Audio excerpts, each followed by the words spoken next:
राधे राधे गुरुजी। गुरुजी, मैं सूरत से आई हूँ। मैं पेशे से मनोचिकित्सक हूँ। जो लोग डिप्रेशन, डरना, मन उदास, अकेलापन के साथ मन बुद्धि लोगों का उपचार करती हूँ। अपने सेशन में कई बार आपके सत्संग में सुनी बातों को भी बताती हूँ, जैसे जल्दी उठना, साफ सफाई, ध्यान रखना, ऐसी बातों को। महाराज जी, क्योंकि अधिकतर लोग आत्महत्या के लिए विचार करते हैं, दिन भर ऐसी नकारात्मकता भरी। जब अधिक पाप हो जाता है, अधिक पापाचरण हो जाता है, तो शरीर नष्ट करने के लिए स्वयं ही प्रेरित कर देता है मन। ये जो आत्महत्या है, ये अधिक पाप का कारण है। अधिक चिंता, अधिक शोक, ये सब पाप के लक्षण है। अधिक चिंता, अधिक शोक हुआ और नकारात्मक भाव बढ़ गए तो उसको लगता है कि शरीर शांत कर दें तो हम शांति को प्राप्त, लेकिन ऐसा नहीं है। जी, दूसरों को तो बचा देती हूँ, बट इतना खुद निराश हो जाती हूँ कि ऐसी लगता है कि इतना मदद करने पे भी लगता है कि इसको छोड़ दूं क्या पेशे को। नहीं, पेशा न छोड़िए, अब भगवान का नाम जप कीजिए। नाम जप से आपके हृदय में इतनी सामर्थ्य आ जाएगी कि आप दूसरों को सुख देने वाली बातें करते हुए दूसरों के दुख से आप लिप्त नहीं होंगे। जैसे डूबने वाले को बचाना है तो हमें वस्त्र आदि का, अगर हम स्वयं अच्छे तैराक नहीं और गए तो डूबने वाला पहले हमको डुबोएगा, क्योंकि वो सांस लेना। चतुर यही है कि उसे कोई डंडा, कोई वस्त्र पकड़ा दे और फिर उसके सहारे उसको खींच ले। तो ऐसे ही जो शोक में डूब रहे हैं, जो डिप्रेशन में डूब रहे हैं, जो नकारात्मक भाव में डूब रहे हैं, हमें चाहिए हम बात पकड़ा दें उनको, हम उनके दुख में लिप्त ना हो, निरपेक्ष होकर। नहीं, वो उनकी बातें सुन सुनकर आप डिप्रेशन में पहुंच जाएंगे।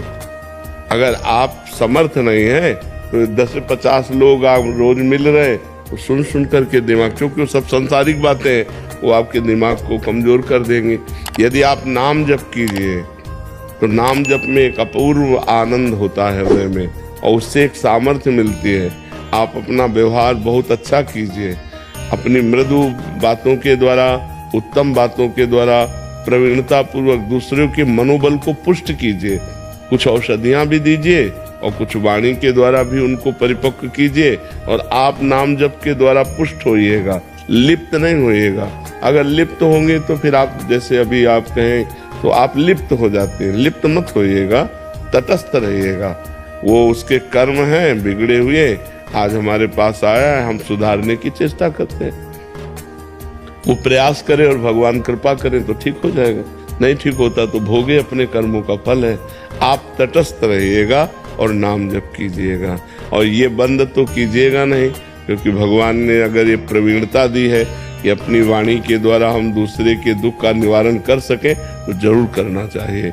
ये परोपकार की भावना से भी होता है, अर्थ ही सब कुछ थोड़ी होता है। हाँ, दूसरा थोड़ी तुम्हारी बातें सुनकर साहस किया, जीने का साहस किया तो बहुत उत्तम बात है।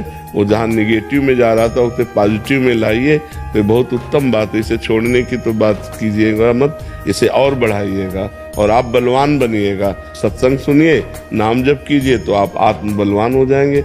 अध्यात्म बल से बलवान व्यक्ति सबके दुख को दूर करके स्वयं सुखी हो सकता है। और जी, इनका एक शंका और थी कि नई नई शादी हुई है तो कह रहे थे कि बच्चे पे इसका प्रभाव तो नहीं पड़ेगा जो वार्तालाप हो रही है, कुछ समय के लिए छोड़ दूं ऐसा? नहीं, परोपकार की भावना है ना, तो हम कह रहे बच्चा भी इन्हीं के अगर मार्ग का अनुसरण करने वाला हो और परोपकारी हो तो वो कितने सैकड़ों हजारों लोगों के दुख को दूर करने वाला होगा।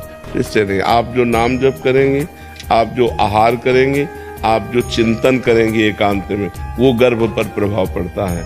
ऐसे बाहरी व्यवहार पर, नौकरी पेशा का गर्भ पर थोड़ी प्रभाव पड़ता है। गर्भ का स्वयं का जो गहरा चिंतन है वो प्रभाव डालता है। माता के उदर में जो बालक होता है, माता का जो गहरा चिंतन होता है उसका प्रभाव, उससे संस्कार बनते हैं। तो इसलिए आप नाम जप कीजिए, भगवत कथा सुनिए, सत्संग सुनिए और स्वयं भगवत परायण रहिए, तो फिर दूसरों के दुख का निवारण करते हुए आप और आपका परिवार सुखी रहेगा।